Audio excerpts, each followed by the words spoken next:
हर हर महादेव।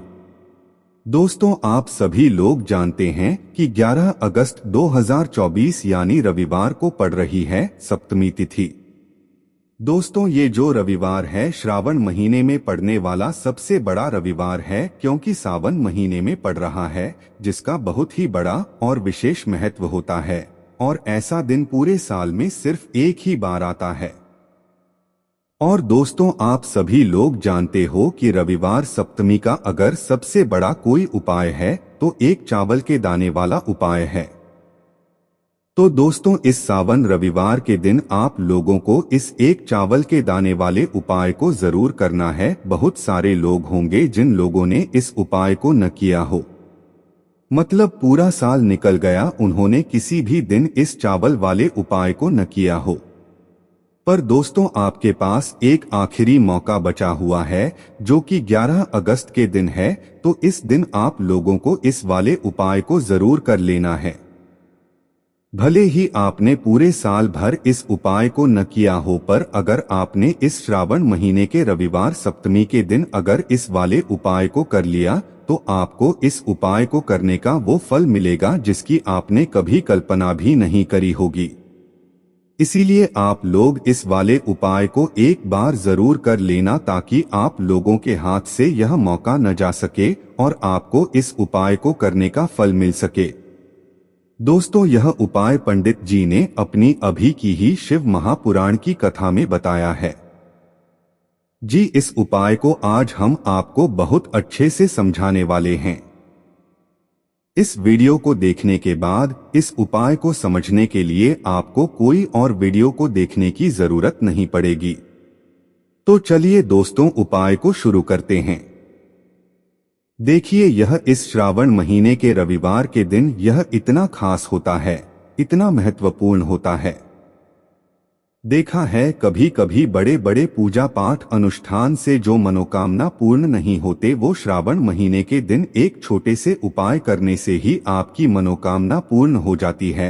और बहुत सारे लोगों ने इस उपाय को किया भी है और उनको इस उपाय को करने का फल भी जरूर मिला है। अगर आप लोग भी इस उपाय को करना चाहते हैं तो आप इस उपाय को पहले अच्छे से समझ लेना, सुन लेना, उसके बाद करना। आपको इस उपाय का फल जरूर मिलेगा। और इस उपाय को कर लेने से आपके घर में चाहे किसी भी प्रकार की दुख और समस्या क्यों न चल रही हो, आपको उसका कारण भी नहीं पता है कि भाई यह समस्या किस कारण से चल रही है।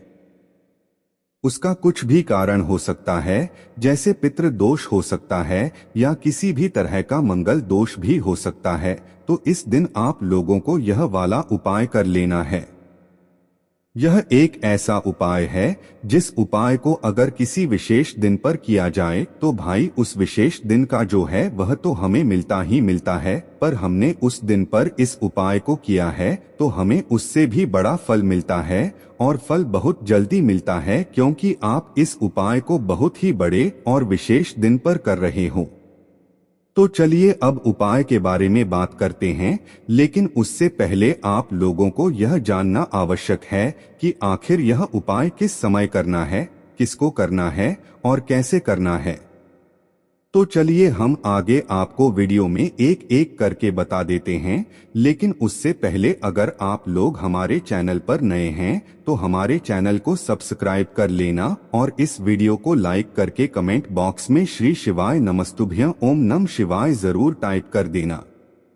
तो दोस्तों, इस चावल दाने वाले उपाय को हमें इस रविवार सप्तमी के दिन कैसे करना है, किसको करना है, किस समय करना है और कहां पर करना है, यह सारे सवालों के जवाब आपको इस वीडियो में मिल जाएंगे। और जो यह वीडियो देखेगा भाई, उसको एक चावल के दाने वाला उपाय जरूर करना चाहिए, क्योंकि इस दिन चावल का भी बहुत ही बड़ा और विशेष महत्व होता है। और जब बात आ जाए एक चावल दाने की तो यह सोने पे सुहागा वाली बात हो जाती है और यह एक बहुत ही बड़ा उपाय हो जाता है इस रविवार सप्तमी का।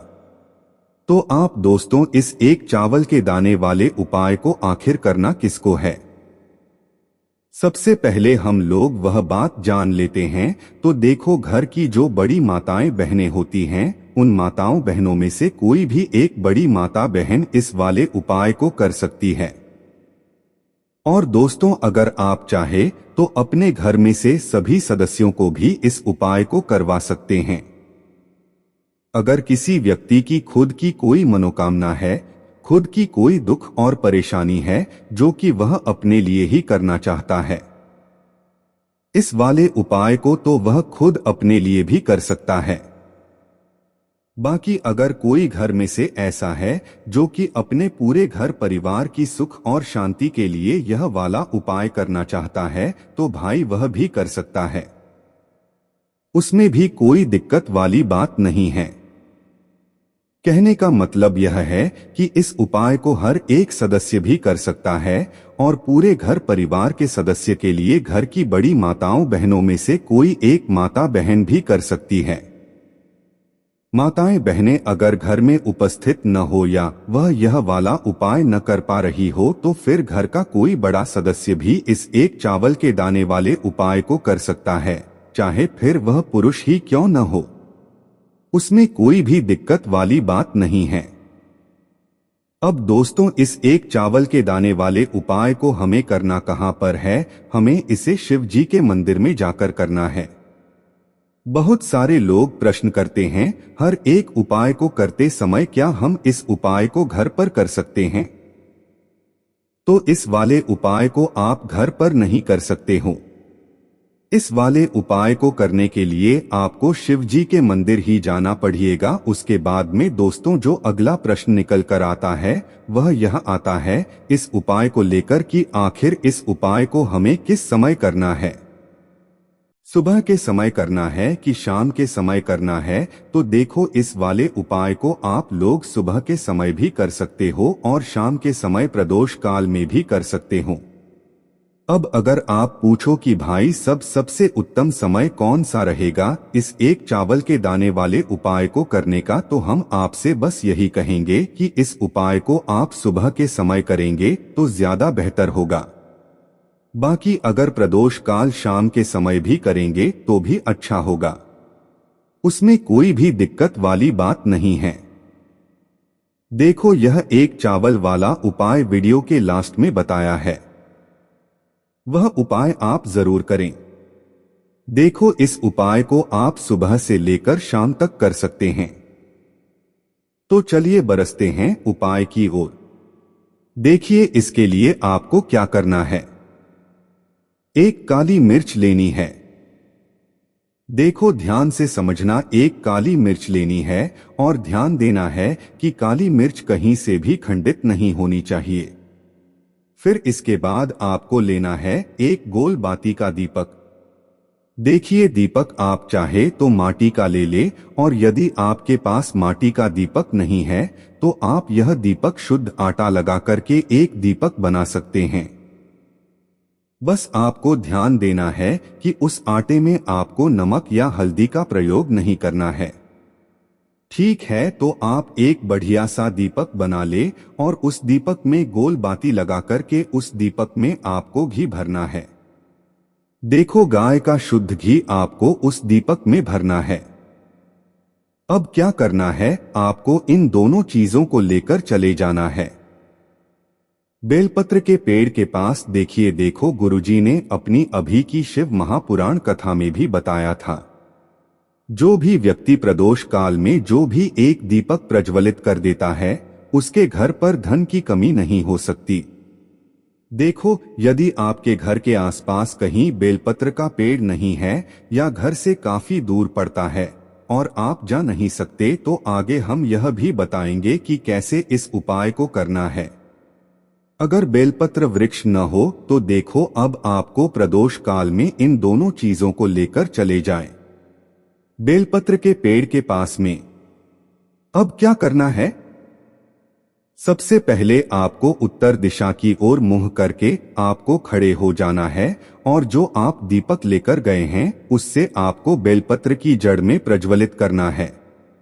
दीपक प्रज्वलित करने के बाद आपको एक काली मिर्च अपनी हथेली पर रखना है और बेलपत्र के पेड़ का आपको 5 बार परिक्रमा लगा लेना है। और यदि आप परिक्रमा बेलपत्र के पेड़ का नहीं लगा सकते हैं तो आपको दीपक को चारों ओर कुछ इस तरह से क्लॉकवाइज 5 बार घुमा देना है। मतलब आरती करना है और घुमाने के बाद आपको उसी काली मिर्च को दीपक में डाल देना है और वहीं पर बैठकर हाथ जोड़ करके आंख बंद करके आपको जो भी आपके जीवन में समस्याएं हैं, घर से लक्ष्मी जी का निवास नहीं है, घर में लक्ष्मी जी प्रवेश नहीं कर रही है और भी जीवन में जो भी समस्याएं हैं, तो उस समय आपको विनती करनी है, ठीक है। अब इसके बाद यदि आपके घर के आसपास कहीं बेल पत्री का पेड़ नहीं है तो आपको इन सब चीजों को लेकर चले जाना है शंकर जी के मंदिर में और शिव जी के मंदिर पहुंचकर आपको क्या करना है, आपको इसी एक दीपक को आपको शंकर जी के मंदिर की जो चौखट होती है ना, वहां पर आपको इस दीपक को जलाना है और दीपक जलाते समय आपका मुख उत्तर दिशा की ओर होना चाहिए। दीपक जलाने के बाद आपको क्या करना है, एक काली मिर्च अपनी हथेली पर रखना है और आपके जीवन में जो भी समस्याएं हैं, चाहे वो समस्या परिवार को लेकर हो या फिर धन को लेकर हो, वो अपनी वह समस्या बोलनी है और बोलने के बाद आप उसी काली मिर्च को दीपक में डाल देना है और आपकी कामना पूर्ण हो जाए, घर में लक्ष्मी जी का निवास हो, ऐसी कामना आपको कर लेनी है। देखिए शंकर जी की मंदिर की जो चौखट होती है ना, उसमें 33 कोटि देवी देवता निवास करते हैं।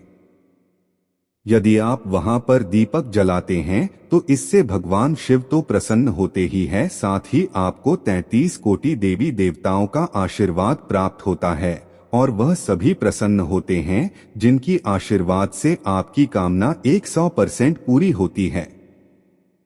तो आप यह उपाय जरूर करिएगा। आप बहुत ही छोटा सा उपाय है, करके देखिएगा। देखिए अब हम जान लेते हैं गुरु जी द्वारा बताए गए दूसरे उपाय के बारे में। इस उपाय के लिए आपको मात्र 2 लौंग लेनी होगी, यानी कि आपको लौंग का जोड़ा लेना है। 2 फूल वाली आपको लौंग लेनी है। लौंग का जोड़ा कहीं से भी खंडित नहीं होना चाहिए, इस बात का ध्यान रखें। इसी के साथ में आपको लेना होगा लाल चंदन का पाउडर। देखिए यदि आपके पास लाल चंदन की लकड़ी है तो उसे घिसकर भी आप चंदन के रूप में प्रयोग कर सकते हैं। यदि पाउडर है तो उसका भी आप अपने उपाय के लिए प्रयोग कर सकते हैं। देखिए चंदन जो है वह तेज का प्रतीक माना गया है और साथ ही साथ जीवन के अंधकार को दूर करने का प्रतीक माना गया है। अब इसी के साथ में आपको मात्र 1 तांबे के पात्र के अंदर शुद्ध जल लेना होगा अपने घर से। अब दोस्तों यह तीनों सामग्री लेकर के सीधे आपको पहुंच जाना होगा भगवान शिव के मंदिर में। देखिए इसी के साथ में आपको एक गोल बाती का दीपक भी लेना होगा। दीपक आप मिट्टी का भी ले सकते हैं, शुद्ध घाटा मढ़कर उसका भी तैयार कर सकते हैं और दीपक में आपको शुद्ध घी का प्रयोग करना है। लेकिन जैसे ही आप इन सभी सामग्रियों को मंदिर में लेकर के पहुंचेंगे, मंदिर में जैसे ही आप चौखट के वहां पर पहुंचेंगे तो मंदिर की चौखट के सीधे तरफ आप जो अपने साथ एक गोल बाती का दीपक लेकर के आए हैं, उसे आपको सबसे पहले तो प्रज्वलित कर देना है। यानी कि जैसे ही आप मंदिर की चौखट के वहां पर प्रवेश करते हैं तो उसके सीधे तरफ आपको यह गोल बाती का दीपक प्रज्वलित कर देना है। अब देखिए जैसे ही आप यह दीपक प्रज्वलित करेंगे तो आपकी जो भी मनोकामना है उससे आपको बोल देना है। आप इस दीपक को इस प्रकार से प्रज्वलित करने के बाद इन सभी सामग्रियों को आपको शिवलिंग के पास में लेकर पहुंच जाना है। अब देखिए दोस्तों, आपके पास जो 1 तांबे के पात्र के अंदर शुद्ध जल है, उसमें से आपको केवल आधा लोटा जल ही भगवान शिव के शिवलिंग पर अर्पित करना है। आधा लोटा जल आपको उसी पात्र के अंदर बचा लेना है। अब दोस्तों आपके पास जो 2 लौंग है यानी कि लौंग का जोड़ा है, उससे आपको अपना नाम और अपने गोत्र को बोलते हुए आपकी जो भी समस्या चल रही है, आपके जीवन में जो भी परेशानी उत्पन्न हो रही है, उन्हें आपको बोल देना है और यह जो लौंग का जोड़ा है इसे आपको भगवान शिव के शिवलिंग पर अर्पित कर देना है।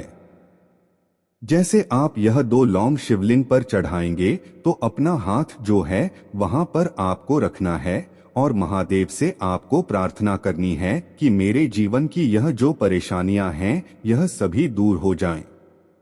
यानी कि आपके जीवन में धन की संबंधित परेशानी चल रही है, कर्ज की समस्या चल रही है, बच्चों का पढ़ाई लिखाई में मन नहीं लग पा रहा है, घर के जो आर्थिक संकट है वह सभी दूर हो, व्यापार आपका ढंग से नहीं चल पा रहा है, घर में रोग की स्थिति बनी हुई है। यानी कि जिस भी प्रकार की आपकी समस्याएं हैं उसे आपको महादेव से बोल देना है और महादेव से इन सभी समस्याओं को दूर करने के लिए आपको प्रार्थना कर लेनी है।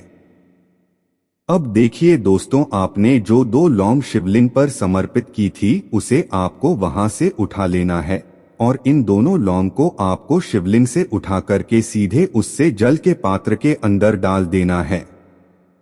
यानी कि अपने आधा लोटा जल और बचाया हुआ था उसी के अंदर आपको यह 2 लौंग डाल देनी है और साथ में आप जो लाल चंदन लेकर के आए थे उस लाल चंदन को भी आपको उसी पात्र के अंदर डाल देना है। यानी कि आधा लोटा जल और बचा हुआ है तो उसी आधे लोटे जल के अंदर आपको यह लाल चंदन भी डाल देना है। अब देखिए, इस आधे लोटे जल में है जिसमें अपने 2 लौंग डाली है, लाल चंदन डाला है, उसे सीधे लेकर के आपको पहुंचना है बेलपत्र के वृक्ष के। वहां पर देखिए, बेलपत्र का वृक्ष यदि आपके घर पर है तो वहां पर आपको आ जाना है। आपके घर के आसपास कहीं भी है तो वहां पर आपको पहुंच जाना है और उसके बाद आपका जो मुख है वह उत्तर दिशा की ओर होना चाहिए और उसके बाद आपको अपना नाम और अपनी गोत्र को बोलना है और पुनः अपने जो भी परेशानियां शिवलिंग के पास में बोली थी उन्हें आपको वापस से बेल पत्र के वहां पर भी बोल देनी है। और यह जो आधा लोटा जल और है इससे आपको पूरा बेल पत्र के वृक्ष की जड़ में श्री शिवाय नमस्तुभ्यं इस मंत्र का जाप करते हुए समर्पित कर देना है। तो बस इतना सा उपाय आपको करना है। जो भी आपकी परेशानी है, समस्या है, उससे महादेव निश्चित ही दूर करेंगे। अब दोस्तों, हम जान लेते हैं तीसरे चमत्कारी और विशेष उपाय के बारे में। देखिए, यह उपाय बहुत ही चमत्कारी है क्योंकि इस उपाय से आपके जेब में तेज की वृद्धि होगी। यानी कि जीवन से जितना भी अंधकार ही वह सभी दूर होगा। तो इस उपाय के लिए आपको मात्र 1 गुड़ का टुकड़ा लेना है। गुड़ का टुकड़ा आपके जीवन में तेज की वृद्धि करता है और साथ ही साथ आपके जीवन से जो अंधकार है उसे दूर करता है। इसी के साथ में आपको 1 चावल दाना यानी कि अक्षत का दाना लेना है। यह चावल का दाना आपके जीवन में सुख शांति को लेकर के आता है। आपके जीवन में धन की जितनी भी परेशानियां हैं उन्हें समाप्त करता है। इसी के साथ में आपको मात्र 1 हरा मूंग लेना है।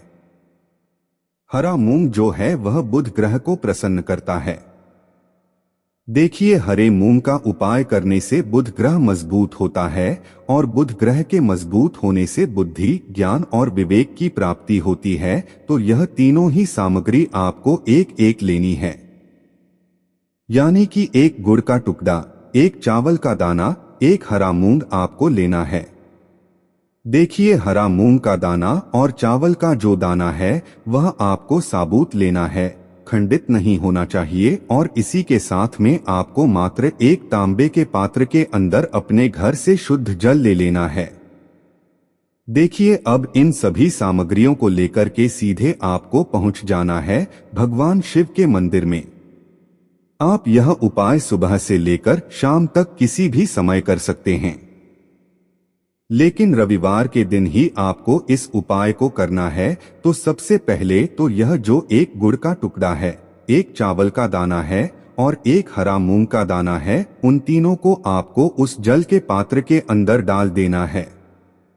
लेकिन यह जो उपाय है आपके जीवन की सारी परेशानियों को दूर करने के लिए होता है। लेकिन विशेष मनोकामना तीनों सामग्रियों से ही आपकी परिपूर्ण हो जाती है। देखिए, यदि आपके जीवन तेज होगा तो सभी आपसे वार्तालाप करेंगे, सभी आपसे बात करेंगे और आपका जो मान सम्मान है वह बढ़ता है और चावल का जो दाना है वह धन में वृद्धि करता है। मन की शांति के लिए होता है और हरा मूंग जो है वह बुद्धि, ज्ञान और विवेक की प्राप्ति के लिए होता है। अब देखिए, यह जो एक पात्र है इससे आपको भगवान शिव के शिवलिंग पर धीरे धीरे अर्पित कर देना है। श्री शिवाय नमस्तुभ्यं इस मंत्र का जाप करते हुए और तुम लोकेश्वर महादेव का मन में स्मरण करते हुए। लेकिन तुम लोकेश्वर महादेव का स्मरण करने से यह जो उपाय है और अधिक प्रभावशाली हो जाता है, तो तुम लोकेश्वर महादेव का स्मरण करते हुए यह उपाय करने से आपके जीवन में जो भी अशांति है वह सभी दूर हो जाएगी। तो इस प्रकार से आपको यह सुंदर सा उपाय कर लेना है। इसके बाद बात करते हैं तीसरे उपाय की। देखो, यह उपाय बहुत ही अचूक उपाय है जो आपको करना है। देखो, इस उपाय के लिए आपको 2 दीपक लेने हैं। देखो, दोनों दीपक आपको मिट्टी के दीपक लेने हैं। उसके बाद आपको दोनों दीपक को प्रज्वलित करने के लिए आपको लंबी बाती लेनी है और यह दीपक घी और सरसों के तेल से दीपक प्रज्वलित करने हैं। यह सब लेने के बाद आपको लेना है एक कटोरी में कच्चा दूध थोड़ा सा लेना है। उसके बाद आपको लेना है 1 लोटा जल। देखो, गुरुजी ने इस उपाय के लिए बताया है कि यह उपाय आपको प्रदोष काल में करना है। कहते हैं कि बेलपत्र के वृक्ष में प्रदोष काल के समय में महादेव वास करते हैं। उस समय हम कोई भी उपाय करते हैं तो उसका फल हमें अवश्य मिलता है। देखो, अब यह सब सामग्री लेकर आपको प्रदोष काल में चले जाना है। बेलपत्र के वृक्ष के वहां पर देखो, वहां पहुंच जाने के बाद आपको सबसे पहले बेलपत्र की जड़ में सबसे पहले वह दूध जो आप लाए हैं उसे समर्पित कर देना है। उसके बाद आपको जो 1 लोटा जल जो आप लाए हैं वह आपको धीरे धीरे बेलपत्र की जड़ में समर्पित कर देना है। उसके बाद आप जो दीपक लाए हो दोनों दीपक को आपको बेलपत्र की जड़ बेलपत्र की तरफ मुंह करके बाती का आपको 1 दीपक घी का और 1 दीपक तेल का प्रज्वलित कर देना है और आपकी जो भी मनोकामनाएं हैं वह महादेव को बोलना है। देखो, गुरुजी ने कहा रविवार के दिन पर बेलपत्र की जड़ में दीपक प्रज्वलित कर देता है, महादेव उसकी सभी मनोकामना पूरी कर देते हैं। देखिए दोस्तों, आज के इस वीडियो में हमने आपको रविवार के दिन किए जाने वाले 3 बहुत ही सुंदर से उपाय बताए हैं। जो भी आपके लिए उचित है, सरल है, उसे आप कर सकते हैं। यदि उपाय से जुड़ा किसी भी प्रकार का सवाल है तो कमेंट में पूछ लें। इस उपाय को करते समय आप किसी भी प्रकार की गलतियां न करें। अगर आपको हमारी वीडियो पसंद आए तो हमारे इस चैनल को सब्सक्राइब जरूर करें। हर हर महादेव। ओम नमः शिवाय।